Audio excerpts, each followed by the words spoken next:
Los alcances tecnológicos de la biología. ¿Hasta dónde llevó el hombre sus conocimientos sobre biología? Desde nuestros inicios, los seres humanos nos hemos caracterizado por poseer una curiosidad particular sobre el mundo que nos rodea. Es esta misma característica la que nos ha llevado a realizar avances tecnológicos e importantes modificaciones sobre nuestro entorno en función de conocerlo mejor. Es así como los primeros desarrollos biotecnológicos se remontan hasta nuestros orígenes, a donde los primeros seres humanos veían el horizonte del mañana traducido en un futuro tecnológico. Es la ciencia quien nos ha convertido en lo que somos hoy, hombres que piensan y se cuestionan, curiosos por naturaleza. Es así como podemos decir que la historia de la biotecnología se divide en 4 partes. En este primer periodo, que abarca desde nuestros orígenes hasta la primera mitad del siglo XIX, donde los avances biotecnológicos se limitan a la selección artificial de plantas y animales para sus cruzas, al surgir la agricultura y la ganadería, además de procesos como la fermentación para obtención de ciertos productos.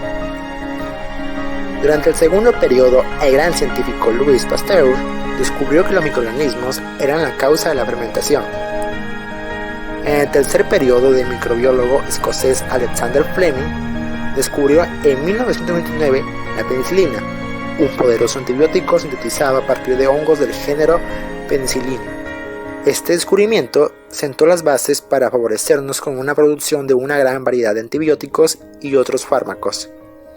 El cuarto periodo corresponde desde nuestra época actual, con el inicio del descubrimiento de la estructura del ADN en 1959 por Francis Crick y James Watson. Más tarde, en 1970, el descubrimiento de una enzima que nos permite reconocer y cortar determinadas secuencias de ADN dio pie a lo que hoy conocemos como ingeniería genética. Las aplicaciones de la biotecnología son numerosas y suelen clasificarse en biotecnología roja. La aplicamos para la utilización de biotecnología en procesos médicos. Algunos ejemplos son el diseño de organismos para producir antibióticos. Biotecnología blanca, que también conocemos como biotecnología industrial, la cual aplicamos a procesos industriales. Biotecnología verde, es la biotecnología que ocupamos en procesos agrícolas. Estamos en espera de que la biotecnología verde produzca soluciones más amigables con el medio ambiente que los métodos tradicionales de la agricultura industrial. Biotecnología azul, también le llamamos biotecnología marina. Es un término que utilizamos para describir las aplicaciones de la biotecnología en ambientes marinos y acuáticos. Biotecnología gris está constituida por todas aquellas aplicaciones directas de la biotecnología al medio ambiente.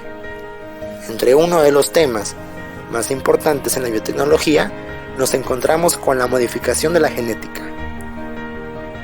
La modificación artificial del ADN es uno de los temas que nos ha causado gran controversia. Es la modificación artificial del ADN o ingeniería genética. Pero, ¿qué es? Las células de los seres vivos tienen un núcleo donde se almacena el ADN. Este ADN es responsable de la expresión de nuestros rasgos físicos y fisiológicos, por lo que las mutaciones o cambios en la secuencia de la cadena de ADN nos van a generar cambios en la expresión física como individuos. Y como todo lo que hacemos, tiene una técnica. Nosotros desarrollamos una técnica mediante la cual se pueden cambiar ciertas secuencias de ADN de un organismo por otras. Y a diferencia de las mutaciones, estos cambios no tienen que ser azarosos, sino que se pueden ser planeados y con una finalidad específica. En biología molecular, existen técnicas que permiten caracterizar de manera muy precisa el código de las cadenas de ADN de los organismos, y esto ha sentado las bases para su posterior modificación. Estas técnicas se conocen como técnicas de hibridación. Es sabido que el ADN está formado por 4 elementos que llamaremos bases: adenina, timina, guanina y citosina. El alineamiento de estas 4 bases va a formar cada una de las 2 hebras de la cadena de ADN, y estas 2 hebras están unidas entre sí por enlaces formados entre la secuencia de las bases de una y otra hebra. Las bases no se unen unas con otras al azar. La adenina únicamente se une con la timina y la guanina solo se une a la citosina. Además, es gracias a la ingeniería genética que nos ha permitido identificar en qué gen o cromosoma en particular se encuentra la mutación deleteria, cortar este fragmento de ADN y cambiarlo por un fragmento corregido. De esta forma podemos no solo corregir, sino mejorar a los organismos. Todo esto de la ingeniería genética empezó en los años 70 por el científico Paul Berg, cuando logró cortar un fragmento de ADN de un virus que infecta bacterias y unirlo a un virus que infecta monos, y fue a finales de esa misma década cuando una empresa conocida como Genentech producía insulina a gran escala, usando como base a la bacteria Escherichia coli, al que su genoma había sido adaptado para que se pudiese albergar a un gen humano, pero aquellos métodos eran imprecisos y costosos, ya que utilizábamos las nucleáceas como tijeras para cortar fragmentos del ADN. Así como se desarrollaron nucleáceas especiales como lo son TALEN y las nucleáceas con dedo de zinc. Estos procedimientos seguían siendo costosos y tardados. Desarrollamos un sistema CRISPR-Cas9. El doctor Francisco Mojica descubrió que las bacterias de manera natural tienen palabras que se pueden leer al derecho y al revés, y que además están repetidas de manera regular. Estas son secuencias que ayudan a las bacterias a producir un ARN, que generan proteínas como la Cas9, la cual es una nucleasa y esta puede fragmentar un ADN.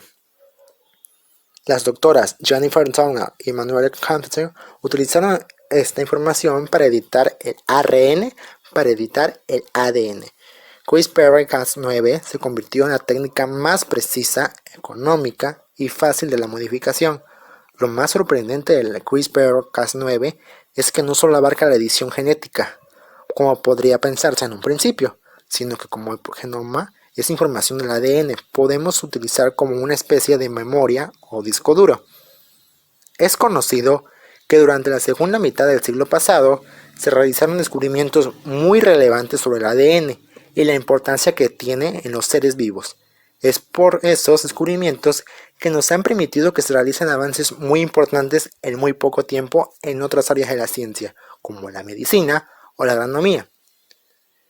Sin embargo, es importante tomar en cuenta que las técnicas de modificación de ADN son muy nuevas en términos históricos y las modificaciones del ADN podrían tener efectos secundarios, deleterios. Es por esta razón es muy importante que se siga produciendo conocimiento sobre el funcionamiento del ADN. Solo así podremos tener elementos para prevenir escenarios indeseados.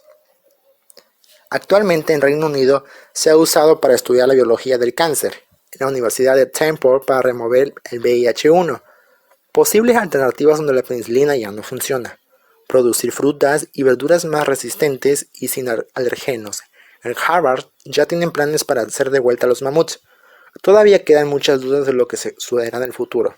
¿Se podría utilizar para hacer seres humanos con grandes habilidades? ¿Se monopolizarán los cultivos? ¿La modificación no afectará a las futuras generaciones? Tal vez habría algunas diferencias entre los seres humanos modificados y lo que no. Además de que existe la posibilidad de que el potencial CRISPR-Cas9 podrá convertirse en una bacteria para registrar las enfermedades del cuerpo humano.